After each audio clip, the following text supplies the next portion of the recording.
Incendies dantesques en Australie, cyclones et inondations apocalyptiques au Mozambique et en zone tropicale, sécheresses récurrentes affamant les pays du Sud.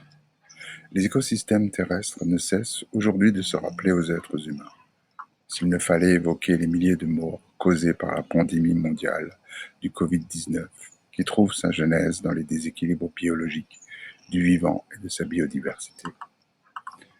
Depuis maintenant plus de 30 ans, les scientifiques, les spécialistes du vivant et des phénomènes géologiques nous alertent sur le caractère gravissime de la crise climatique et écologique.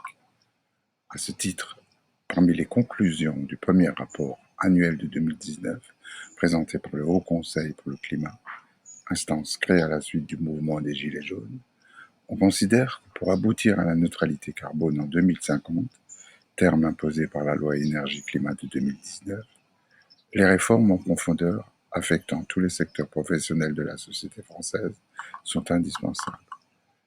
Le secteur social et médico-social et ses 43 500 établissements sociaux et médico-sociaux instaurés par la loi 2002, les ESMS, est donc en première ligne. Il nous faut 30 ans pour diviser par 8 les émissions de gaz à effet de serre rejetées par nos structures et nos activités quotidiennes. Il est donc impératif de prendre le taureau par les cornes et de ne plus remettre au lendemain ce qui est indispensable et vital aujourd'hui. Au niveau d'une structure, ses préoccupations concernent aussi bien son fonctionnement administratif, sa gestion au quotidien, que ses pratiques éducatives, thérapeutiques et pédagogiques. Cette formation se propose de vous accompagner dans la négociation de la transition indispensable à la réduction de l'empreinte écologique et de l'impact environnemental généré par les établissements, et cela dans toutes les dimensions de l'activité professionnelle. Économie d'échelle d'usage énergétique et hydrologique, réduction des déchets, déplacement et mobilité, stratégie patrimoniale, restauration collective, respect de la biodiversité.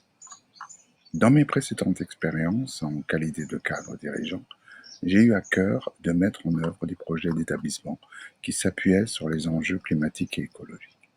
La rédaction d'un ouvrage sur cette question déterminante m'a ouvert les portes de quelques établissements pionniers et remarquables en la matière, qui alimenteront les exemples à l'appui de la formation.